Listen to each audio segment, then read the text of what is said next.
Munduki diren ibilbide honetan, batez be, pertsonak izan dira, ez? Elementurik uste garrantzitsuena, bai? Egon dian voluntarioak alde batetik, egunditik gora, eta gaur egun ondiok dauzenak, bai? Voluntario asko daude.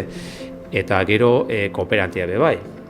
Bertan terrenuan dauden kooperantiak lan oso garrantzitsua eta baina oso zaila aldi berian egiten, gero profesionalak, munduko profesionalak. Eta bueno, gaur egun adibidez 2018an Indiako lanak eduki dau, gora bera, 75.000 pertsonangan eragina.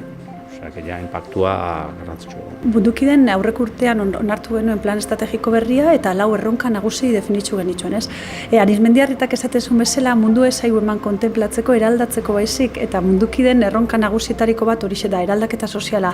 Bai gauden herrietan lankidetza bultzatuz egiten duguna, baina baita ona ere hango gauzak edo ekintzak egiten ditugunak bizibilitate pixkat emateko, ezta? Orduan, eraldaketa soziala da erronka bat, lankidetza indartza da bigarren erronka bat, hau zela egiten dugun eraldaketa soziala, eta guk kanpo herrialdeetan kolaborazioak eginaz, bai Mozambiken, Brasil, Ekuador nahi dugu zabaldu, Kolombia, Malawi, proiektu berriak ere eraldaketa sozial hau aurrera emateko.